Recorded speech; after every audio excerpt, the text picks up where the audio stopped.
Poštovani gledalci, dobrodošli u još jedno izdanje emisije Granice istoka. Ja sam Harun Karčić. Izraelsko-palestinski konflikt je jedan od najstarijih u modernoj historiji. Nakon naseljavanja Jevreja 1920., 30. i 40. godina i njihove kupovine zemljišta u tadašnjoj Palestini, koja je bila pod britanskom upravom, formirala se kritična masa u Ujedinjenim nacijama koja je podržala prijedlog o podjeli historijske Palestine na jevrejski i palestinski dio.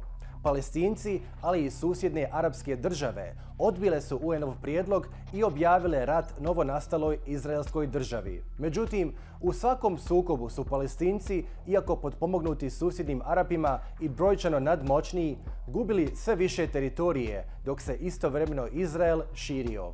Situacija je danas takva da Palestinci žive u dva teritorijalno odvojena područja. Gazi, koja je pod potpunom blokadom, i zapadnoj obali, koja je pod izraelskom vojnom okupacijom i koja je protkana jevrejskim naseljima. U ovom izdanju emisije analiziramo da li je mirovni proces između Palestinaca i Izraelaca mrtav, te kako se situacija promijenila nauštrb Palestinaca nakon normalizacije diplomatskih odnosa između Izraela i pojedinih arapskih zemalja. Razgovaramo i o pojedinim sličnostima između sukoba i tenzija na Balkanu i onih na Bliskom istoku. Prije razgovora sa našom gošćom, pogledajmo uvodni prilog. Izrael je osnovan 1948. Od 1967. godine do danas, izraelska vojska je počinila više krivičnih dijela i ratnih zločina u ime sigurnosti. Preostale dijelove historijske Palestine, okupiranu zapadnu obalu, Gazu i istočni Jerusalem, Izrael kontroliše putem represivnih mjera, institucionalne diskriminacije i masovnih kršenja palestinskih prava. 5 je kategorija u kojima Izrael krši ljudska prava i međunarodno humanitarno pravo na okupiranim palestinskim teritorijama. Broj 1. Nezakonita ubistva. Prema podacima izraelske nevladine organizacije Bejtselem, izraelska vojska je ubila više od 3.500 Palestinaca od 2009. godine, pretežno u napadima na Gazu 2008., 2012. i 2014. godine. Nekoliko stotina je teško ranjeno. U mnogim slučajevima, naročito ubistva civila, uklapaju se u definiciju ratnih zločina. Broj 2. Prisilni premještaj. Izraelska vlada je oduzela i nacionalizovala više hiljada hektara palestinske zemlje i izgradila nelegalna jevrejska naselja i prateću infrastrukturu.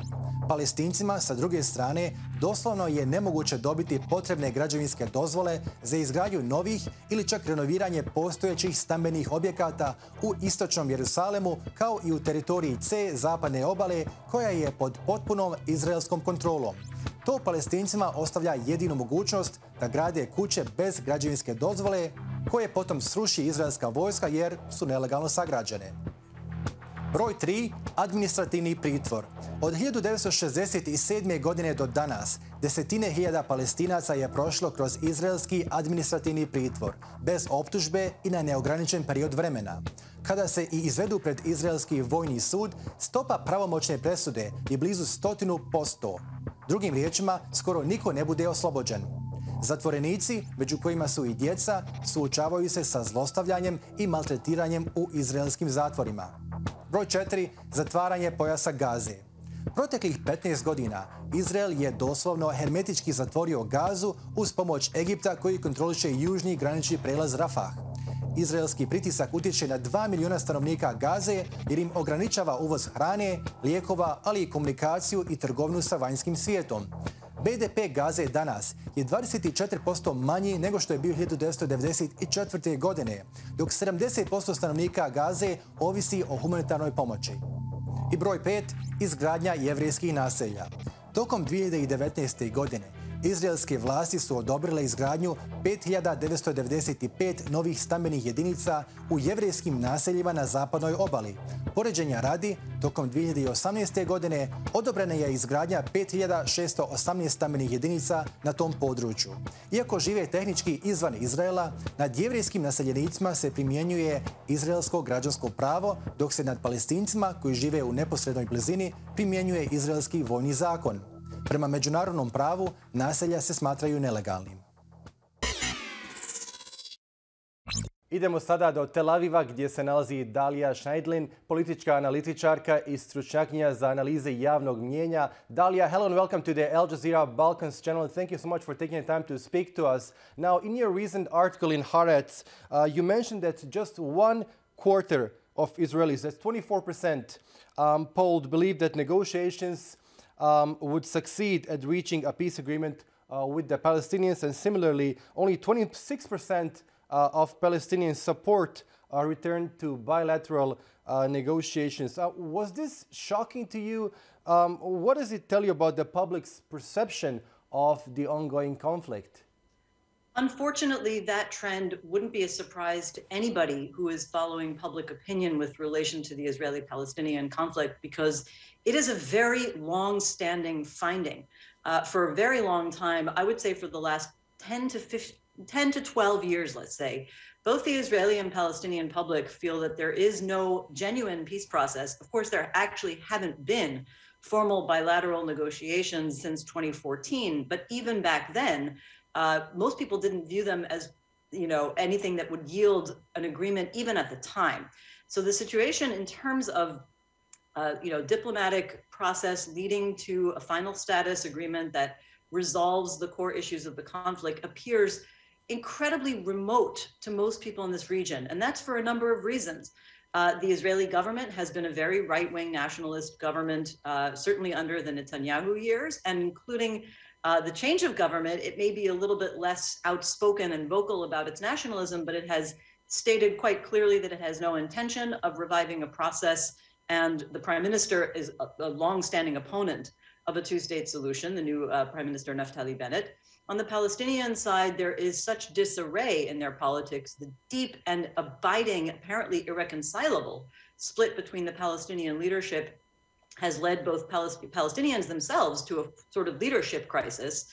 The Palestinian Authority, Fatah, has very little legitimacy, including President Abu Mazen, Mahmoud Abbas.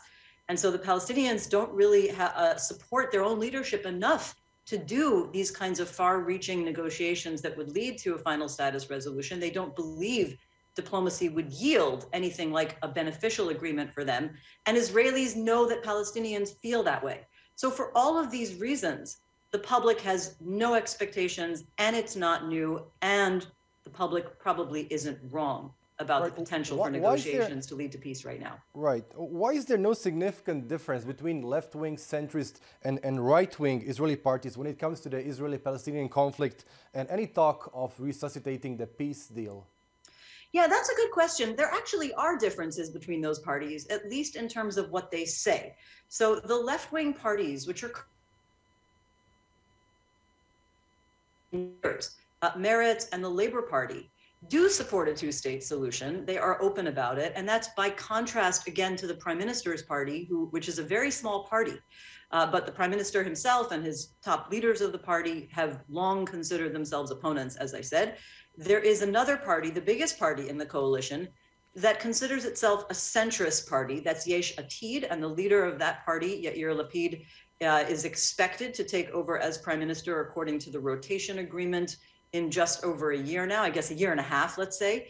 And his party has been a little bit agnostic, but in the past has generally offered a tepid support, tenuous support for a two-state solution without making it a centerpiece or a major part of its policy, and rather keeping quiet about how and when it actually intends to advance a process towards final status resolution with the Palestinians.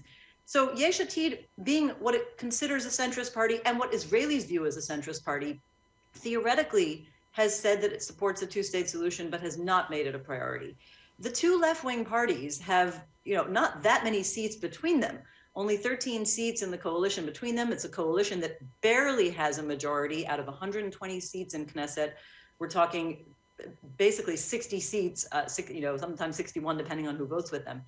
And so they don't have a lot of power. But of course, those left-wing parties are trying in their own way to put this issue back on the agenda. And I think from their perspective, they would say they've had some small gains in advancing the issue, or at least putting it back on the, to some extent, on the consciousness of the public agenda in Israel. But they have also advanced meetings at the ministerial level with the Palestinian Authority, trying to, advance quiet cooperation, certainly in areas like health and environment policy. Both of those ministers come from a left-wing party.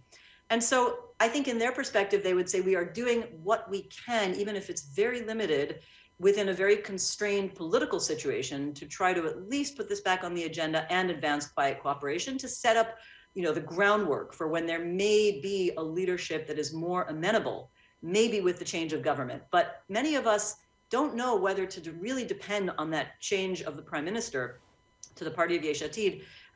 It's hard to know whether we can really expect Yair Lapid to suddenly run with this issue and try to move it ahead. Right. Just according to recent opinion polls, just 1/3 of Israeli Jews supported the establishment of a Palestinian state next to Israel, while 61% actively opposed such a plan. I mean, what options, if any, are Palestinians left with in this case? Let me clarify that there's a very interesting pattern in recent years of a mirror image on both sides. Among Palestinians in the West Bank, Gaza, and East Jerusalem who are polled, primarily by the Palestinian Center for Policy and Survey Research, my colleague Khalil Shikaki, the findings are that in December, the same time when that recent poll you just cited of Israeli Jews was conducted, in December, only 39% of Palestinians supported a two-state solution and 59% opposed it. It's a very similar trend. Why is that so? Yeah. Well, for one thing, the lack of feasibility has led to a decline in support on both sides. We know from polling, and I've conducted many of these polls, that because so many people think it's no longer possible to achieve a two-state solution along the lines that were envisioned over 20 years ago now. Remember that the plans for a two-state solution based on a partition and a hard international border were developed mainly in the year 2000. A lot has changed on the ground since then. Settlements have spread vastly over all of the West Bank. Sometimes abroad, people think that settlements only grow within the blocks, the big established blocks close to Israel, but in fact, they're spread all over in different forms. And so Palestinians know this, Israelis know this, and it seems very hard to imagine a two-state separation. So part of it is lack of feasibility, but there's also a stronger, right-wing ideological opposition to the very concept of Palestinian sovereignty anywhere between the Jordan River and the sea. There is even a group within the right wing in Israel, which is the more firm right, or some might say the more extreme right, that doesn't believe the Palestinians are a nation with the right to statehood. And so there is a pretty significant ideological opposition, and that ideological opposition has had a lot of support in the electoral environment in Israel.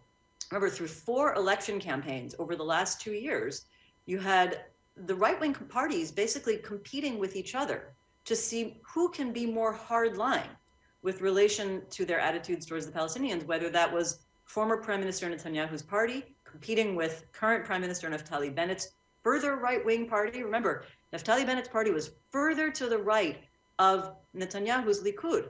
Now he seems to be trying to portray himself as centrist, but there's not that much in terms of what he's done so far that looks centrist. The policies on the ground, simply essentially continue the trends over the last number of years. His government has announced that there will be, new plans for construction of 3,000 new housing units in Israeli settlements.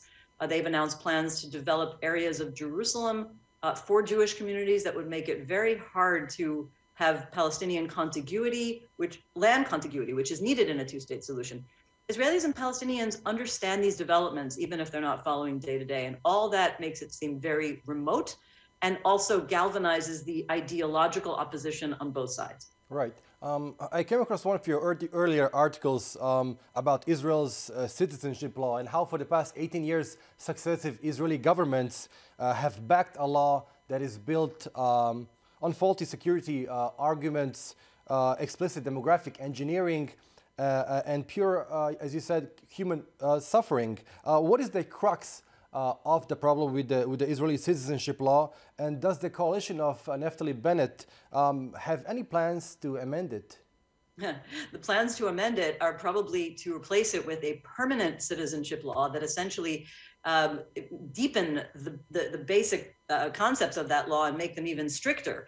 The problem with the citizenship law, first of all, it's an amendment within the law that was supposed to be a temporary emergency amendment to be renewed every year, starting from, I believe, 2003, which was in the peak of the Second Intifada. It was during a wave of, really, I think that 2002 was the peak year for suicide bombing of Palestinians inside the Green Line in Israel. And there were some cases in which suicide bombings were committed by Palestinians who had married an Israeli citizen, most of the time an Arab or Palestinian Israeli citizen, married to a Palestinian from the West Bank, Gaza, who then were able to move about freely inside Israel. And because of this, and again, this wasn't all of the attacks, but there were some attacks like that.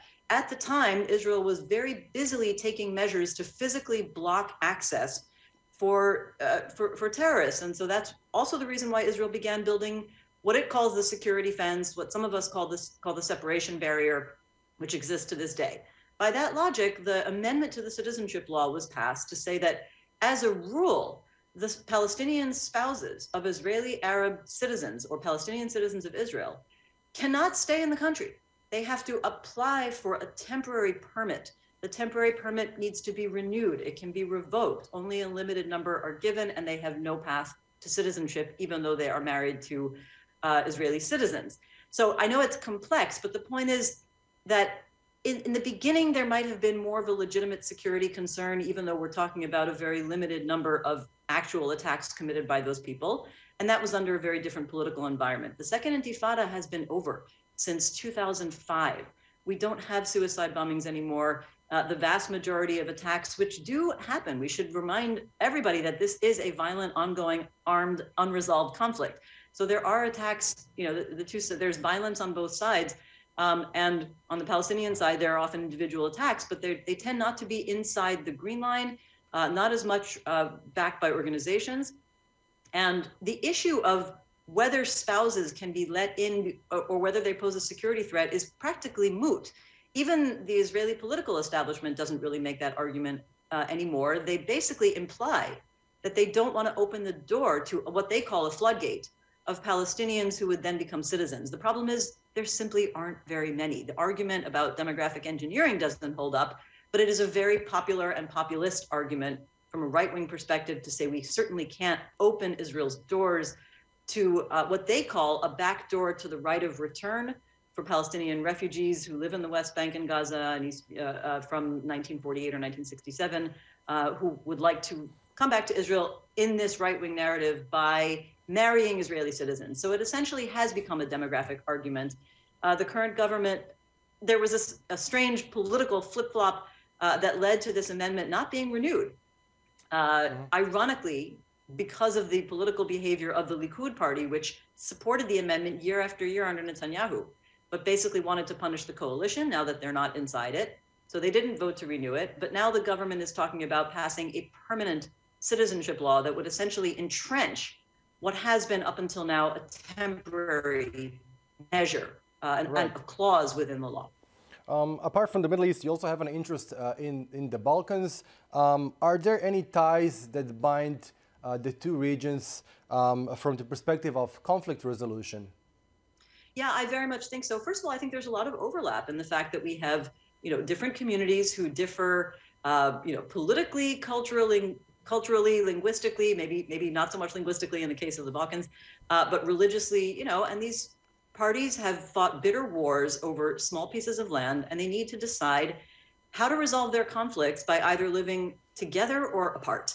I think that one of the most obvious, interesting comparisons and something that this region should learn from is that, the Dayton Accords ended the war by developing a very complex and problematic but hybrid solution by which the country remained a single country but has different pieces of it, different entities that represent the different communities. And so I call it a hybrid system of not exactly apart and not exactly together. Now, there are differences. It's not that I would adopt the conflict resolution mechanism that was developed in the Dayton Accords for Israel and Palestine, exactly. However, I think that the answer really for this region of Israel and Palestine no longer lies in complete separation, hard partition, which has been considered the mainstream approach here. I think we need to learn something about how that hybrid together and apart approach in Bosnia has functioned. Now, I'm not going to try to whitewash all the formidable problems, especially now. We see that the region is on the verge of crisis, and in fact, the crisis is because that these entities now may be moving towards more separation, or I should say specifically Republika Srpska is in a process, as you have pointed out, of actually procedural forms of secession. And I do think the world needs to understand that it's no longer a matter of political theater, but this is actually happening in Bosnia. I think it's very dangerous, but that the preferred solution is to find a way to continue living within one state and sharing power within one entity, but giving a territorial and cultural and national dimension to the different communities.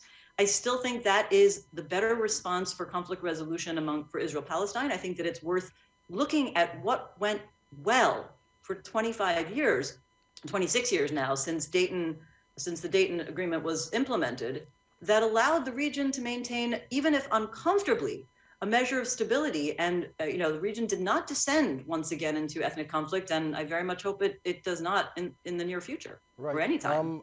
Israel's finance minister Avigdor Lieberman is a friend of a third member of Bosnia's tripartite presidency, Milorad Dodik, who is known for his nationalistic and warmongering rhetoric. How would you explain the alliance between a Balkan nationalist and an Israeli far-right politician of Balkan or Central European descent?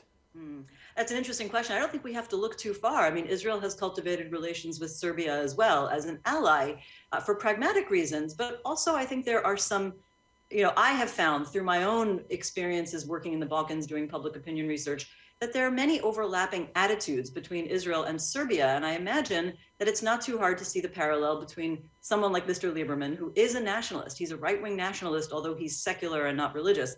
And the Republika Srpska leader, Milorad Dodik. The reason why I say there is some overlap is because I really have heard in Serbia the sense that the world does not understand us. We are actually the victimized party. Everybody thinks we're the aggressor, and they simply don't realize that we are simply fighting for our lives and we haven't done anything wrong. And there's a rather one-sided view, a certain sense of defensiveness and victimization. And I think that a powerful sense, of course, of national identity that is very kind of primordial for both societies, and they understand that in each other. And I think that underlying the pragmatic alliance between Israel and Serbia over the years, which by the way has been somewhat tested by Israel's new and emerging relationship with Kosovo. I'm not sure how that's going to play out entirely with Serbia over the next few years. But I think that the overlapping understanding that they have, mutual understanding they have of the deep, very nationalist commitment, and that informs their policies, and the sense that they are on a mission to have the world allow that and tolerate that, it unites them. Also, remember that Avigdor Lieberman he is originally from Moldova, but he maintains close ties with Russia, and Russia, of course, is some sort of a player in the actions of RS, if not an outright backer. So there is a mutual understanding among them as well. Right, Dahlia, it was a pleasure speaking to you. Thank you so much for your time once again. Thank you so much for having me and for these great questions.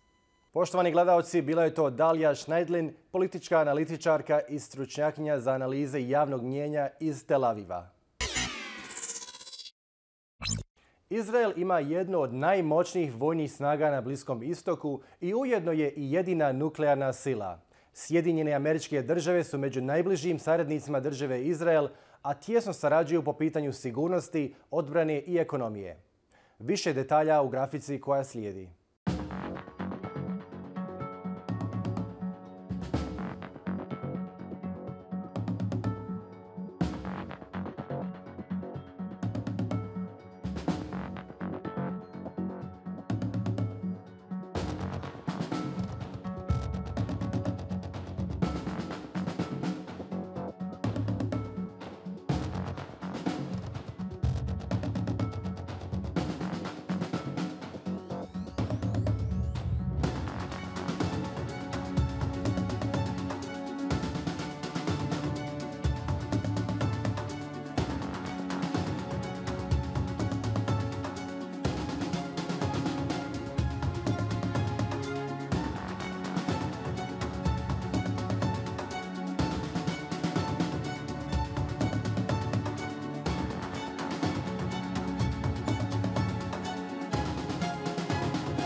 Vlada Izraela je shvatila da je rast desničarskih stranaka u Europskoj uniji popraćen rastom anti-islamske retorike koja utiče i na sagledavanje bliskoistočnih dešavanja iz europske vizure. A desničarske europske stranke i Izrael imaju mnogo toga zajedničkog u svom svjetonazoru. I jedna i druga strana su antimigrantski orijentisane, obje strane imaju antipalestinski ili čak antimuslimanski stav i na kraju Izrael je postao nacionalistička država, zakonski definirana kao isključivo jevrejska, a evropski desničari upravo zagovaraju istu vrstu nacionalizma nauštrb multikulture i zajedničke unije. Poštovani gledalci, bilo je to sve u ovom izdanju emisije Granice i istoka. Ako ste propustili bilo koji dio, emisiju možete pregledati na našoj web stranici balkans.aljazeera.net. Hvala na pažnji.